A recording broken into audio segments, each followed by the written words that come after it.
Good evening.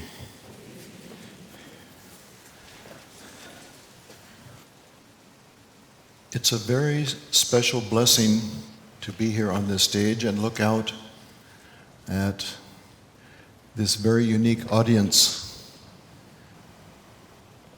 disciples of our beloved Guru, Paramahansa Yogananda.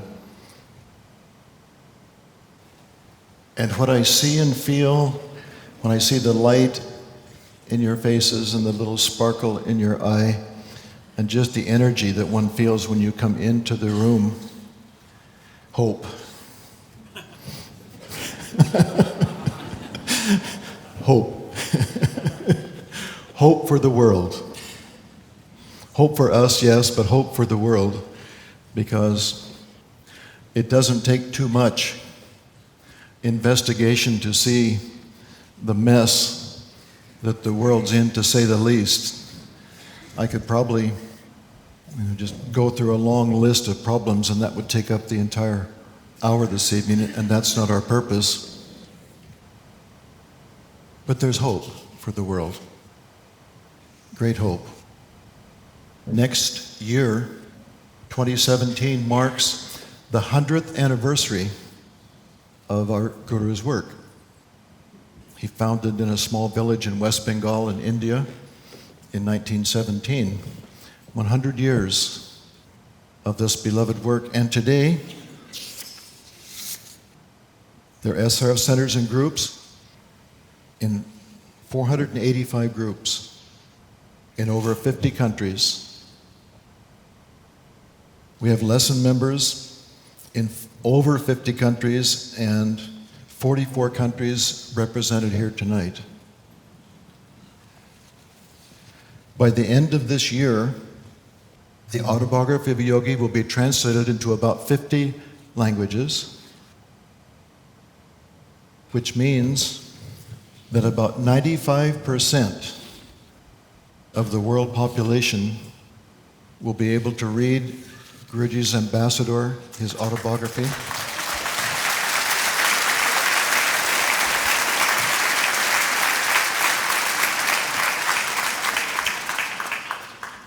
In their mother tongue. And I say hope because when we see what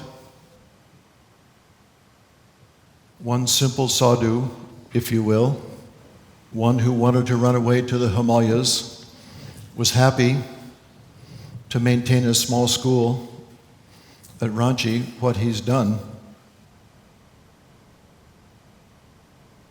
Earlier this year, the movie Awake was released in Italy, and the Indian ambassador in Rome was one of the guest speakers, not a member.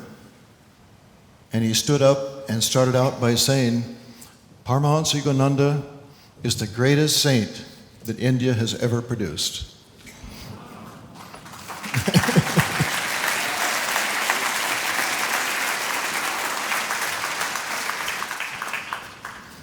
But he went on, to qualify that statement, because we look at our own line of gurus, we look at the endless number of saints and great souls that India has produced over the millennium.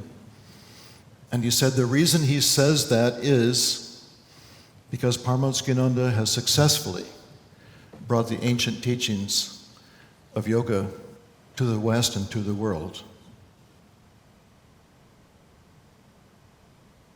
What was Guruji's mission? And why this great, rapid, almost miraculous success? And I turn to the Bhagavad Gita for the answer. Whenever Dharma declines and Adharma predominates, those are actions that go against righteousness, Adharma predominates, this is God, I incarnate as an avatar. In visible form I appear from age to age to protect the virtuous and to destroy evil doing in order to reestablish righteousness. This perfectly fits our beloved Guru, Paramahansa, and that's why I feel very comfortable when we see all of you who represent a very good portion of the entire world. Don't be discouraged for this world that may be going through aches and pains, but there is hope. We are that hope. We are a great part of that hope. The Bhagavad Gita begins, I'm going to read the Sanskrit and I'll explain why. Dharma kshetre kurukshetre samaveta yuyutsava mamaka pandavas shaiva kim ukarvata samjaya. You'll note that the first word of the Bhagavad Gita is Dharma. Dharma kshetre. And roughly what this means in this particular sloka, the field of action in the human body is its physical, mental, soul faculties, is the field on which all activities of one's life takes place. And this includes physical, mental, psychological, emotional, and spiritual. It's every aspect of man's being. That's the first sloka of the Bhagavad Gita. Our handbook on how to live. Guruji's commentaries, the yogic commentaries for this age. The last verse of the Bhagavad Gita, such is my faith that wherever is manifest the Lord of Yoga, and wherever is present a true devotee,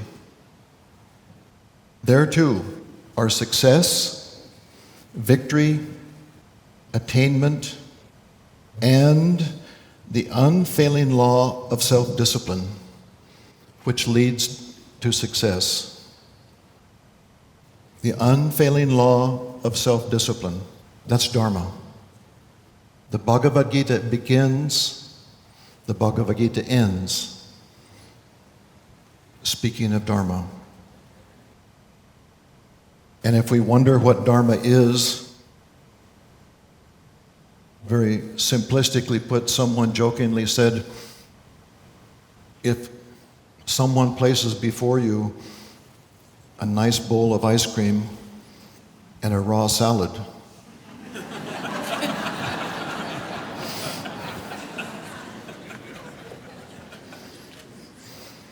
if you take the ice cream, it's karma, and if you take the salad, it's dharma.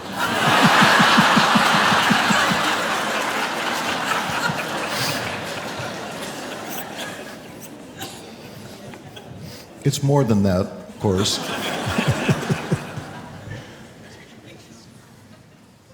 But the point I would like to make in pointing out how the Bhagavad Gita begins and ends in Dharma is to point out that everything in between is Dharma. And not just the incredible teachings, the scripture, the divine truth, the words of God that Gurudev has brought to the world. It includes all of his writings. It is all Dharma. It's all come from God. It's all eternal truth, timeless truth. And because of the scope of that, can you imagine if I had to explain all of the ins and outs of Dharma this evening, it would be impossible. So I plan to give you a little idea about descriptions and quotes about what Dharma is, so maybe we have a little clear understanding as I go through my talk this evening. And I'll touch on a few of the more important points of Dharma to give you some idea of how to apply it in your own lives. And then each one of us, with our own unique pattern of karma,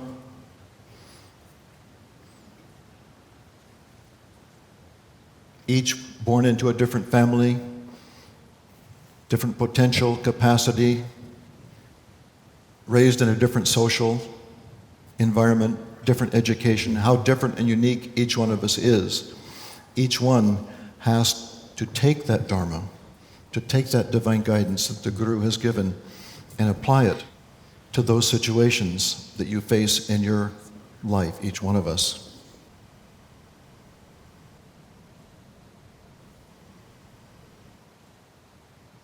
I was at the Lake Shrine recently, and I heard two lady devotees talking about baking.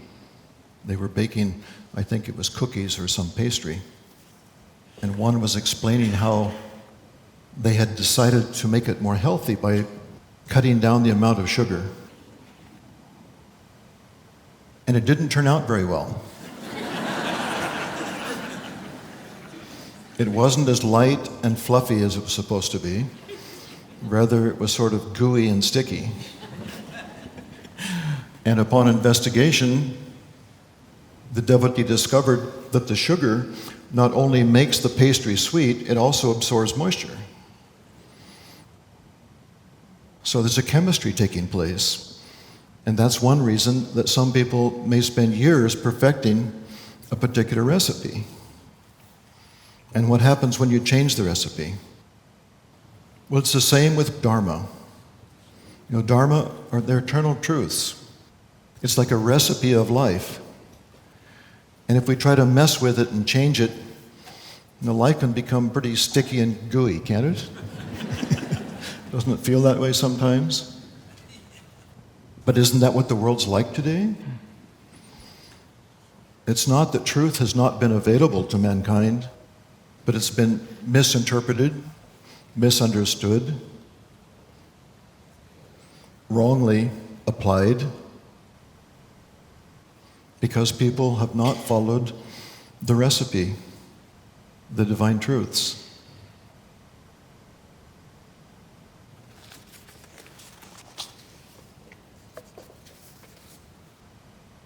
This is a quote from Guruji to help us understand that man should perform virtuous dharma, for by obedience to righteousness, to duty, he can free himself from the law of cause and effect governing all actions. He should avoid adharma, irreligion, which takes him away from God, and follow religion, dharma, by which he finds God himself. Man should observe the religious duties, yoga dharma, enjoined in the true scriptures of the world. So this righteousness, scripture, was given by God to mankind to help us overcome, the very nature of creation itself, cause and effect, the karmic laws that affect us personally. Lord Krishna here proclaims self-realization, true wisdom, as the highest branch of all human knowledge, the king of all sciences, the very essence of Dharma. For it alone permanently uproots the cause of man's threefold suffering and reveals to him his true nature of bliss. Self-realization is yoga, or oneness with truth, the direct perception or experience of truth by the all-knowing, intuitive faculty of the soul. This intuitive realization is the basis of all valid religious experience. The very essence of Dharma, righteousness, is here stated in the Bhagavad Gita. So very profound, isn't it? And what it's basically saying is one of the greatest truths that our beloved Guru has given us is that the purpose of life is to find God. And this mission that our divine Guru has brought to the world in this age when Dharma has been forgotten for the most part is to reestablish those divine truths. I recently heard an interview, and it was by a very popular and probably very well-known singer who has a reputation of being religious, living a very pure orderly, disciplined life. And in the course of that conversation, the singer said, when asked, "Do you follow the rules of life?" He said, "Oh yes, even when I'm out on the street and I come up to the crossing, and at least in this country, for those of you who are from abroad, they have these little electronic signs. And when there's a green man, you can walk across the street, and when the red hand comes up, you're supposed to stop. Supposed to stop." And the singer said, she always stops, without exception. And that impressed me, to think that that person had that degree of discipline and that respect for the rules. Well, not everyone has that kind or that level of respect. There was a devotee who was late for an important appointment, speeding down the freeway, and came upon quite a jam of cars. But off to the left, also in this country, they have what's called Diamond Lane. It's where if there's 2 or more people in the car, you can drive in that particular lane, and usually there's not many people in it, so one can progress much quicker. So the devotee was in a hurry and thought, I'll try it. I probably won't get caught. They're driving along, feeling quite good, thinking they're going to make it to the appointment on time. Red lights and siren. Pulled over. Nailed. The policeman comes up, and the routine is they roll down the window and they pull out the license and the car registration. And the devotee looks up and said, "But officer, I have a passenger. It's my guru."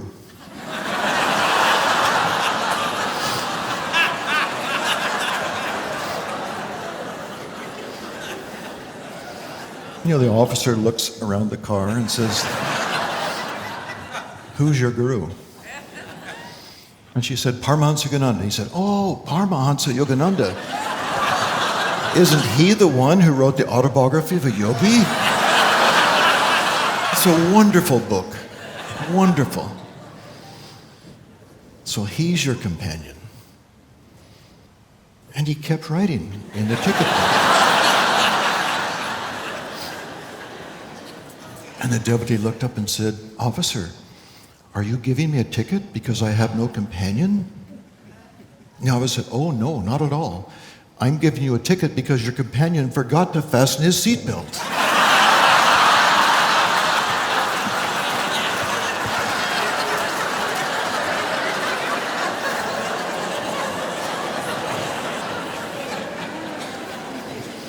That's not Dharma. And there is actually a little moral to this story. The Dharma is such an exacting, perfect science that often even the guru can't help us if we break the rules.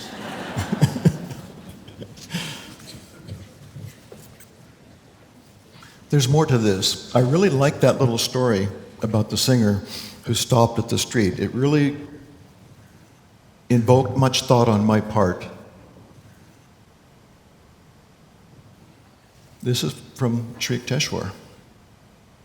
Inhabitants in all parts of the astral worlds are still subject to mental agonies. Interesting. The sensitive minds of the higher beings on planets like Hiranyaloka feel keen pain if any mistake is made in conduct or perception of truth. Dharma. Dharma. Even in the higher realms. Dharma are the eternal principles upon which this entire creation is based and held together. Dharma. These advanced beings endeavor to attune their every act and thought with the perfection of spiritual law. Dharma. Now, that's very profound and very thought-provoking to me. And the sooner I think we all are able to make the commitment to start following Dharma and rules now, because it's a long journey. It takes a commitment. You have to believe that you can find God. In your heart, you have to have a deep desire and want to find God. And you have to have the commitment to follow the rules. Now, rules is a word that sometimes we sort of struggle with and we're not always comfortable with.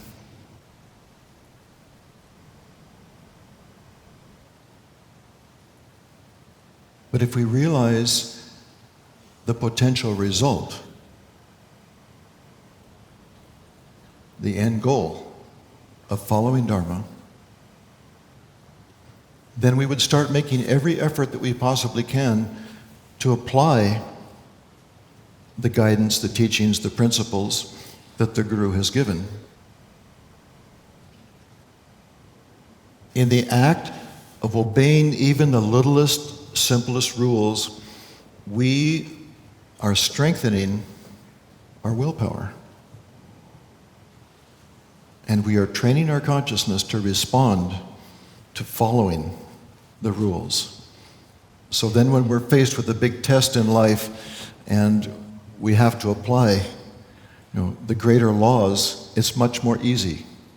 Is that making sense? No, it's these little things. One of our senior monastics who has passed away now had a saying that stuck in my mind. If you compromise the little principles, the big ones will come crashing down like an avalanche.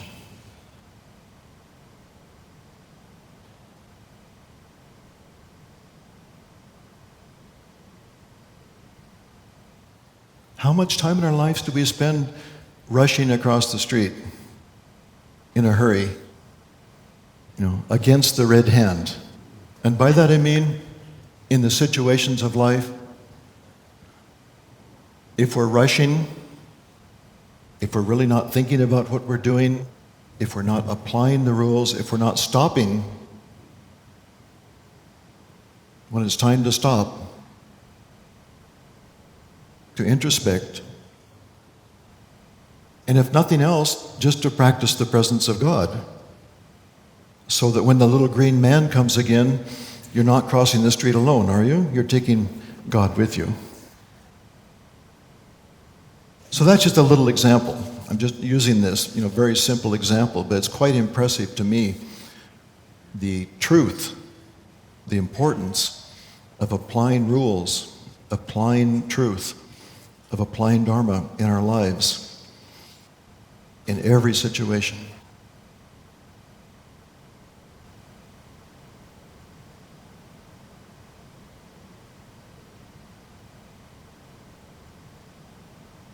If that seemed a little heavy, I have a few stories to kind of break things up here a little bit. I may have 2 or 3 pages like that because we're not finished yet.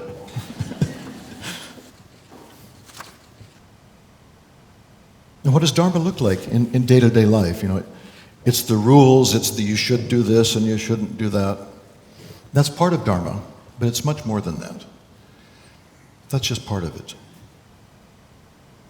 I was in Italy, in Rome, some years ago, and had no particular place to go, no destination. I was just walking through the city, and I ended up in a little local residential area plaza where there was like a farmer's market where they had fresh produce and cheese and so on, and there were some beautiful grapes.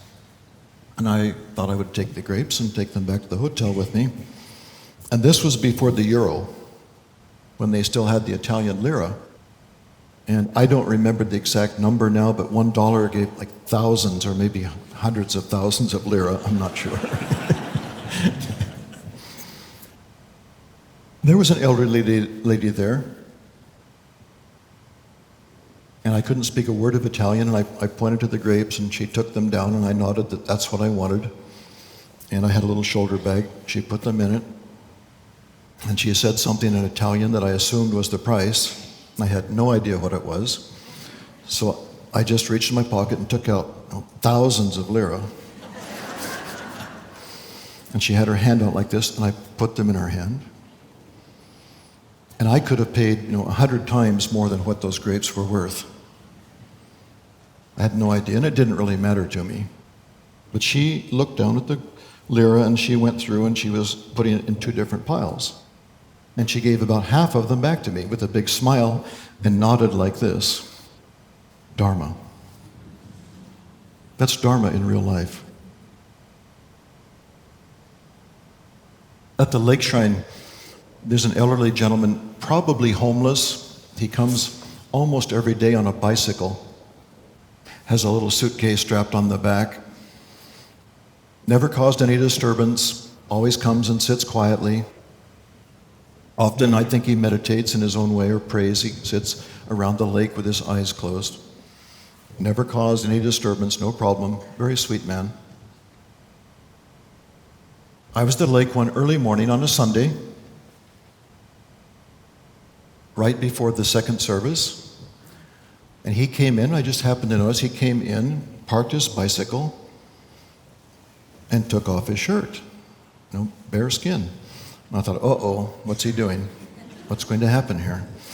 Well, he opened his suitcase and took out a clean white shirt and put that on before he went to the service. Dharma. Respect for that which is sacred. Respect for that which is holy. After this summer youth program, parent of one of the children who had attended said, well, brother, those classes were really successful. I said, oh, really? They said, yes. Our child came home and we were sitting down at dinner, and the child looked up with questioning eyes and said, aren't we an SRF family? They said, yes. And the child, kind of sheepishly, not really knowing how safe it was, aren't we supposed to pray before we eat? Dharma. Dharma. It's not all rules. It's how we live our lives. It's how we live our lives and how we express the qualities that we're cultivating in our lives, our soul qualities that have come to us from God and through our cultivation and practice of these divine principles.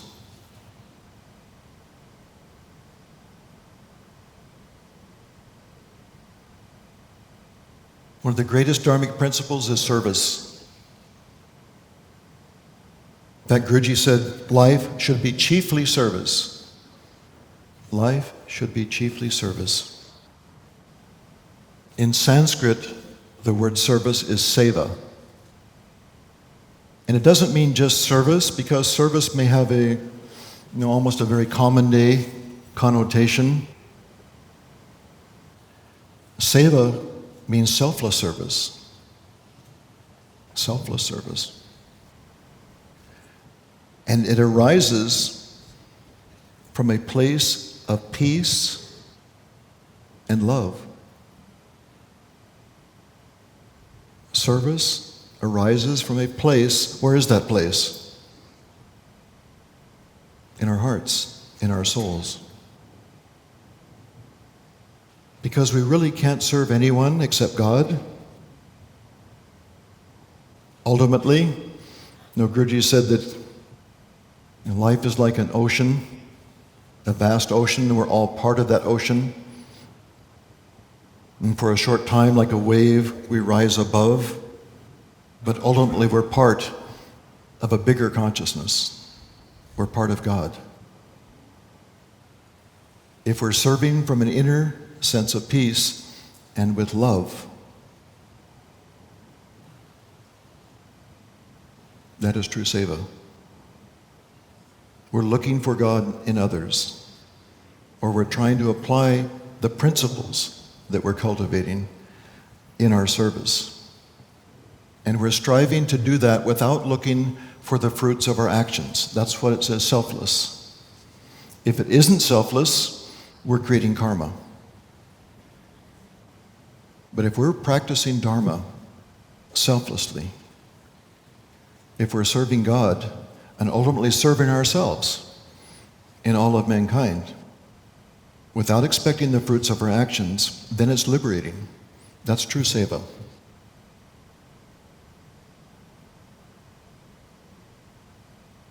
Service, of course, can mean many things, and service can take many forms. One of the wealthiest men in the world, I read a very beautiful quote. He said that, "I have learned that along with great wealth comes great responsibility to share it with others." That's Dharma. That's Dharma. There's no selfishness. There's a sense that what I have achieved in life, what my life and my efforts have brought to me, should be shared for the benefit of all, not just for me. And this person is doing incredible philanthropic work, primarily in medical fields around the world. When I first came back, I lived in India for a number of years, and when I first returned, our beloved president at that time, Sri Dayamata, sent me to stay in our Pashtun ashram in Encinitas. And at that time, when Brother Premamoy was the house brother, and I was the special guest. I was the monk who lived in India. They were running around. I couldn't lift a finger without them, wanting to do something for me. And I was, no, uptight about the whole thing. No, I can do it myself. And this went on for a few days, and one day Brother Premamoy pulled me aside, and he said, "You know, Vishwananda," he said, "you have to learn to be a good host, but you also have to learn to be a good guest. Because when you do this, you're depriving that person the joy of serving you. You deprive the person the joy of serving you." We probably all do this. We're all strong-willed yogis, isn't it? Like to do things ourselves.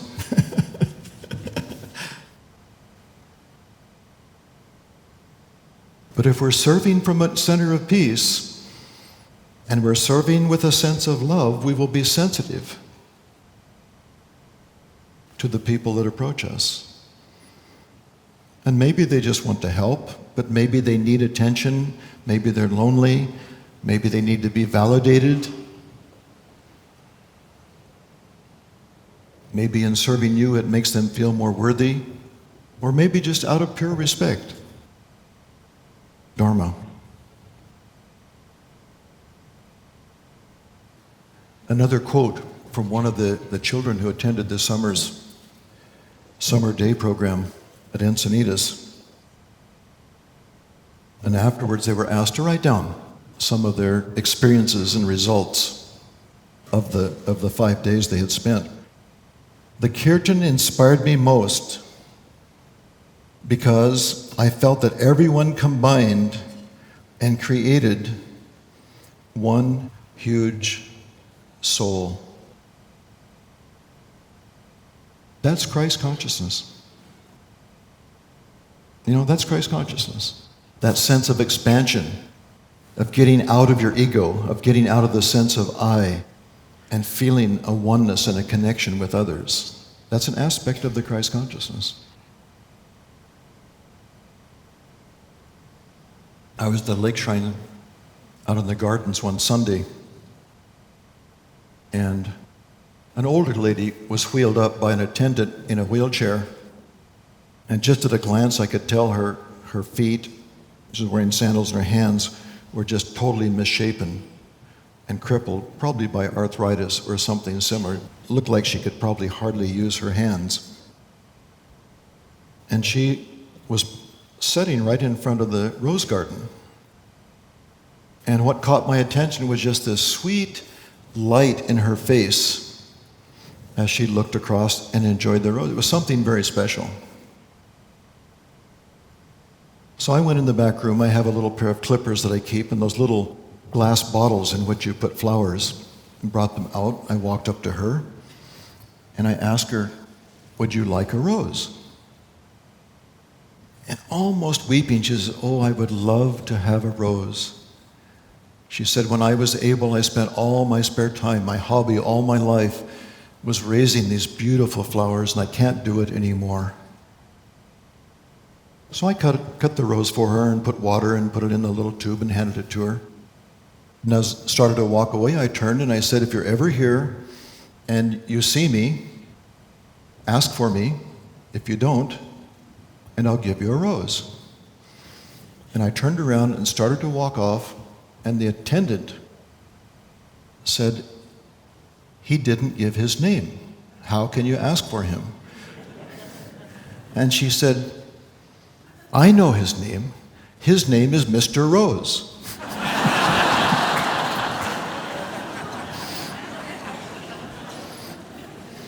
She didn't need to know my name. It didn't matter. It was the act of reaching out and me just stopping and spending a little time and being sensitive to that person's need at that particular time. Dharma. That's what Dharma looks like in our day-to-day lives.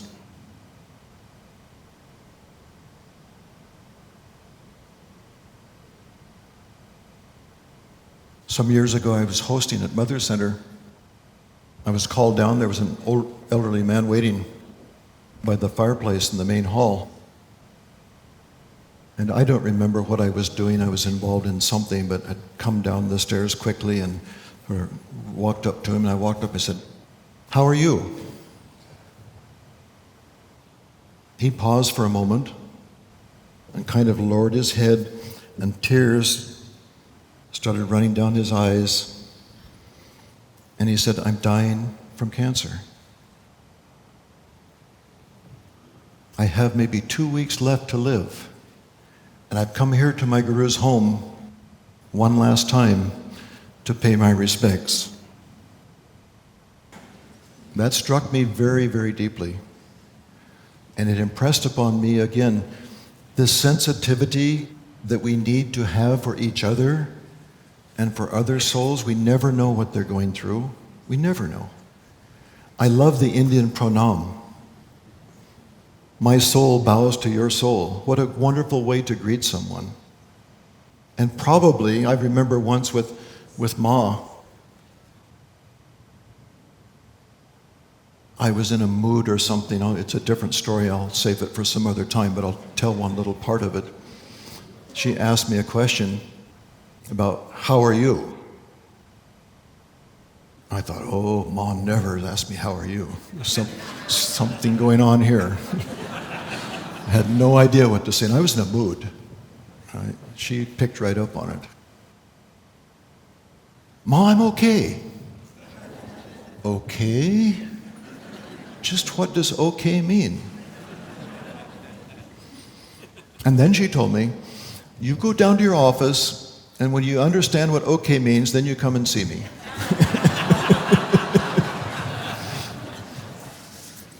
But the point is, you see, I was in a mood. You never know. You never know what's going on inside of people, how we greet them, and what thoughts we might have, even if we don't voice them. I copied this down. This was from a little article I was reading, very funny, about someone reflecting what goes on in their mind when they interact with other people. He approached someone and said, "Oh no, here we go again.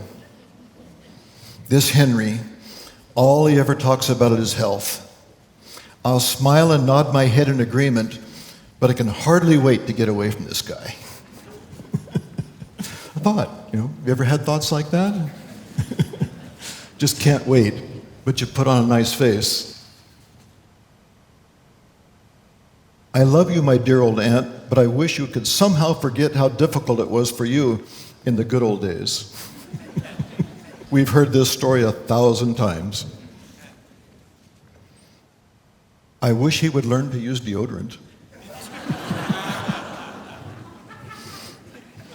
Doesn't she have any other dress?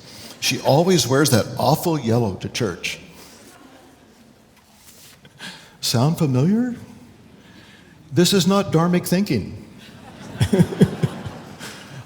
It doesn't sound like we're really respecting the divinity in those around us. Now, where are our minds when we're with other people, when we're serving? We're not preaching, and then we're not waving the spiritual flag. But if we can find some way to change our thinking and be supportive and kind and respectful, they will begin to feel that, and your relationship with them will change.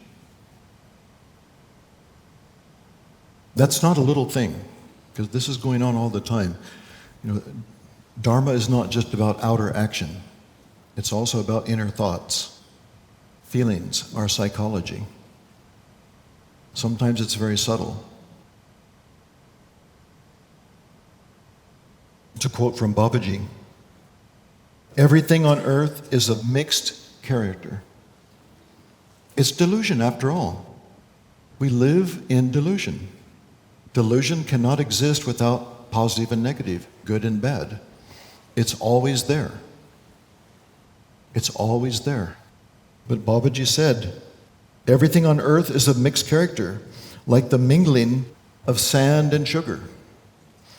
Be like the wise ant that seizes the sugar and leaves the sand untouched. Dharma. Dharma.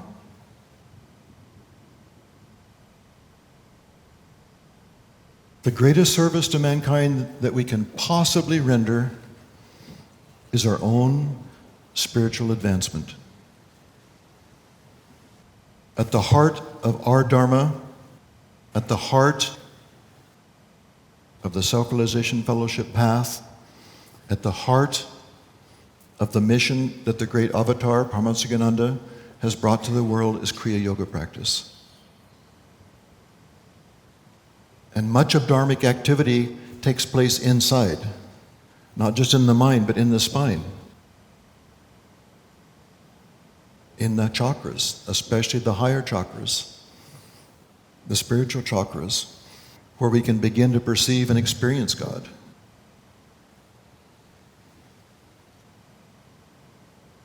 And when we do, think of this. If you have one cancer cell in your body, is your body healthy? No, it is not, is it?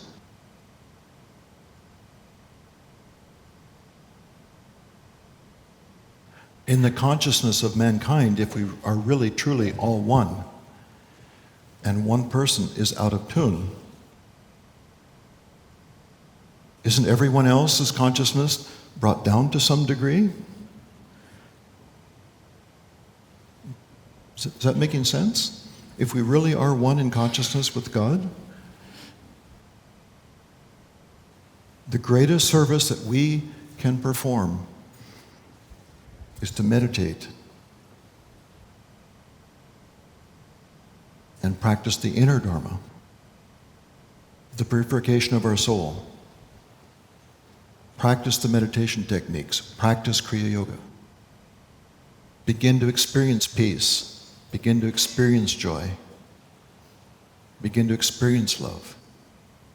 And then in your daily activities, express that awareness, that divine consciousness, that divine awareness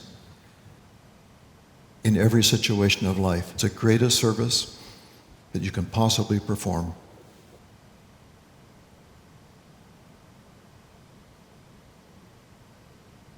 More Dharma stories.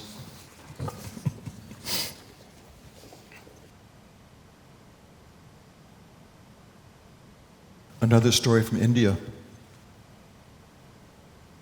Once I was traveling and was caught in a city where I'd never been before.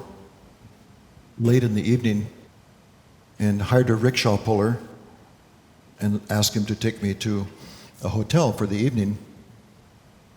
And there was some type of convention in that small city at that time, and we must have gone to at least a dozen hotels. It took well over an hour going, asking, inquiring, no rooms available, going to the next, until it was quite late at night.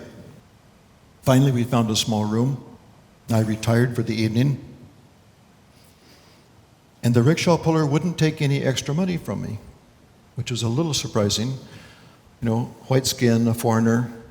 The very fact that I'm there to most people in India speaks that you're rich, because you could at least afford a plane ticket to get there, which they couldn't afford. So there's an aura of having resources. He didn't take any extra money, and I appreciated that. It was very sweet of him. A man of character, obviously. Well, I had to travel early, and the hotel that I was at was quite some distance from the train station, where I needed to catch an early train. I got up very early, meditated, dressed, went out, and as I was going out, I thought, you're never going to find a rickshaw at this hour. You have to go halfway across town. You'll never catch that train. Well, I walked around the corner, and there was the rickshaw puller sleeping on his rickshaw. He woke up when he heard me, and he said, I knew that if I didn't wait, you wouldn't find a rickshaw this morning.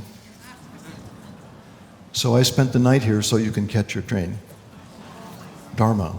You know, sometimes it's those little things that touch you that you remember more than anything else. Again, he took me to the train station. It would not take any extra money for sleeping on that hard wooden rickshaw for the entire evening. Guruji's work in India has helped support 2 leper colonies. Now, leprosy is the disease that eats away your fingers and your hands and your face. So some years ago, we established one colony just outside of Ranchi, where we provided the lepers with a small school for their children, a little hospital, and we brought in people to train them to perform trades, repairing bicycles and welding, simple things, but it provided them with a source of income so that they no longer had to go out onto the street and beg. And on one of my regular trips back and forth to India, I went out and visited the leper colony, and some of them I had gotten to know over the years fairly well. And when we arrived, there was some sort of a function going on. There was some music playing, and people were sitting around on the ground, you know, eating off the banana leaves, their simple food. And the senior, a man I'd known for many years, came up to me and he pranamed. He said, Swamiji, we're very happy to have you here. And he pulled me aside and he said, we have this special occasion.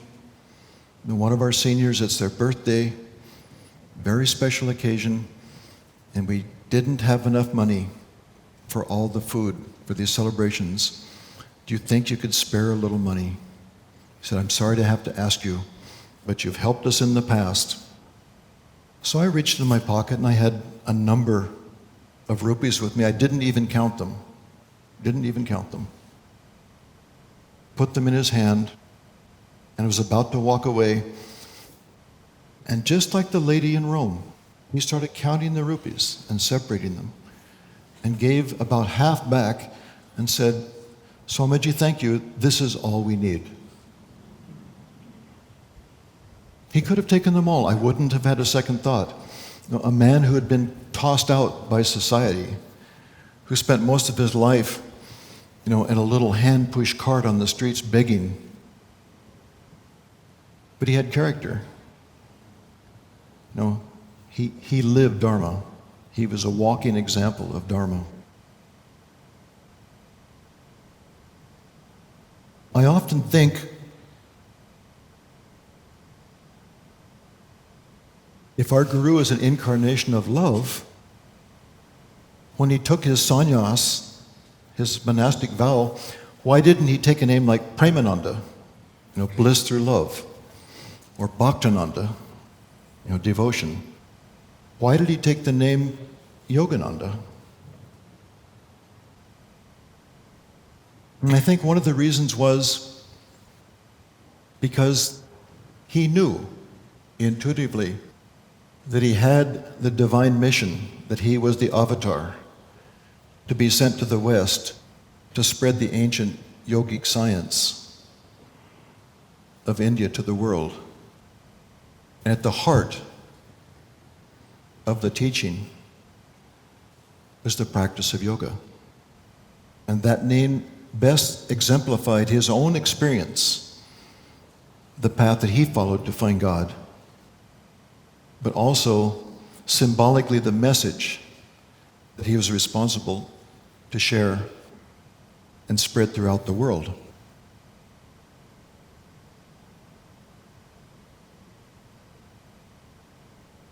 And yet, he's Premavatar. He's an incarnation of love. He couldn't escape that, could he? That was his very essence. I have a quote from Sister Gyanamata. Do you remember my taking you upstairs to my room when you came to my house in Seattle? She's writing to Master. Silently you looked at my pictures of holy men, and then turning your back to the long row of windows, you prayed for me very softly and gave me my first blessing, the one that enabled me to hear the Om. After that, as long as I remained in Seattle, a vase of orange flowers that were sometimes fresh blossoms and sometimes artificial ones stayed on the floor to mark the spot where you had stood. In my room now is the rosary from the Mount of Olives, together with the Kriya beads and the little white stone you blessed for me the last time I was ill. All were given by you, so all are sacred. It would make this letter too long to write all the things I have done that you might be a real presence with me in my room, in my mind, and in my soul. All the little symbolic, the Kriya beads, the things that reminded her of the blessings of the Guru. What if I could hand you right now, in each one of your hands, a special relic, something blessed by Guruji? Would you cherish that? You have your hand out. I have both my hands out.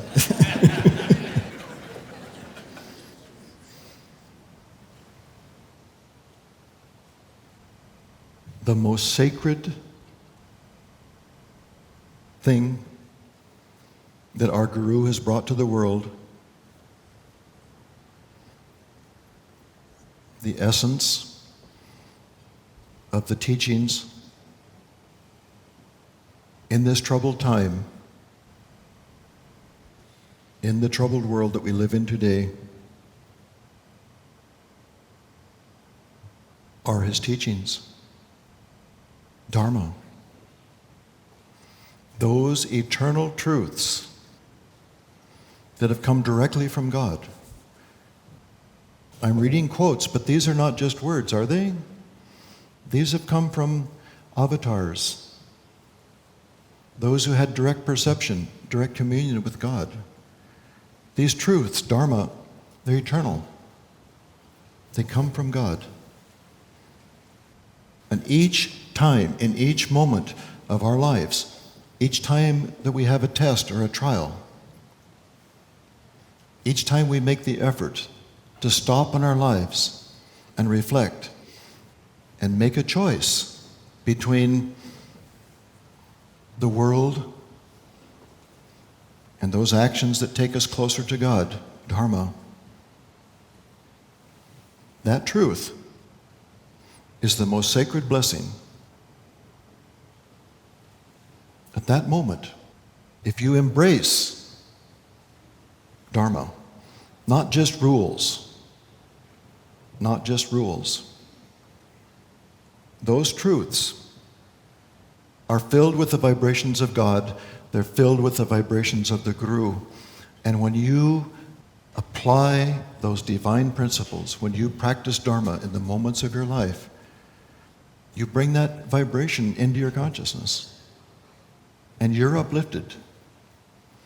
And through your actions, like these simple stories that I've told tonight, simple stories, little things, little everyday happenings become special. They become sacred moments. They become the memories that always stand out, because through applying Dharma, you will touch people's hearts. What was Guruji's last major instruction? Only love can take my place. Only love can take my place. What's Babaji's nature? Love. And what is the prayer? You might call it the universal prayer that Guruji used the most, that in SRF we use so often. May thy love.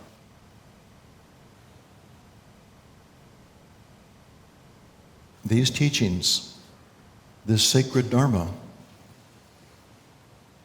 is built upon love. The greatest service that we can perform in this world to help ourselves, our soul, find God, and how we can inspire and help and encourage others around us, and how we can actually be responsible for raising the consciousness of all of mankind,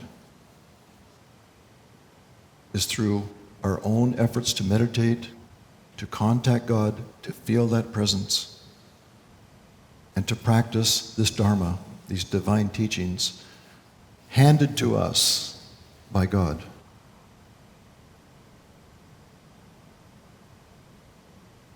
I'd like to close with this quote from our beloved President, Rini Mata. The angels that assist the avatars in their mission, Guruji's mission, the angels that assist the avatars in their mission are the true devotees who meditate in the temples, in their homes, and live the ideals exemplified by the great ones. Nothing can defeat evil but goodness and spirituality. Every little spark of spirituality, of light, and spiritual vibration that they engender, that is Master's divine army sent to counter the negative forces that we see manifest in the world around us today. That's all of you. That is all of us. We are that army. We are that army. It's all God's show, and each one of us has a vital part to play. It is only light that can counter darkness. It is only good that can counter evil. It is only spirituality that can counter the downward pull of materialism. It is only love and a spirit of service in all of our actions that can counter the delusions in today's world. Dharma.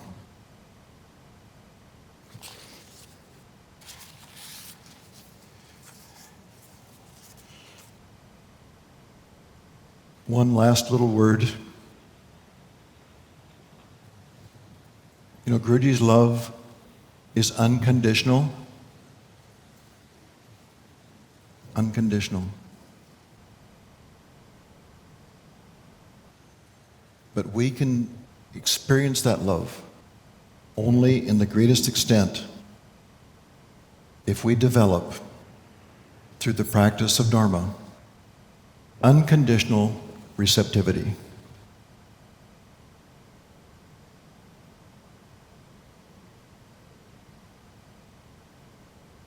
The practice of Dharma will bring us unconditional receptivity, and then we can receive the unconditional love of God.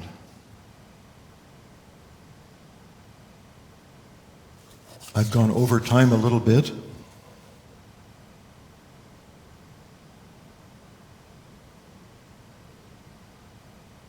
Would it be dharmic if I continue for a little longer?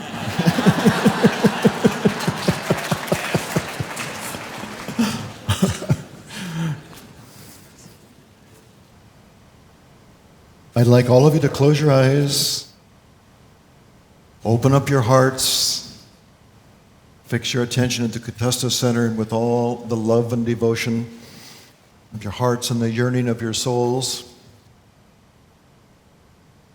to repeat after me this beautiful poem of Guruji's, The Noble New. Sing songs that none have sung. Think thoughts that ne'er in brain have rung. Walk in paths that none have trod. Weep tears as none have shed for God. Give peace to all to whom none other gave. Claim him your own who's everywhere disclaimed. Love all with the love that none have felt. And brave the battle of life with strength unchained. Love all with the love that none have felt. And brave the battle of life with strength unchained. Love all with the love that none have felt. And brave the battle of life with strength unchained.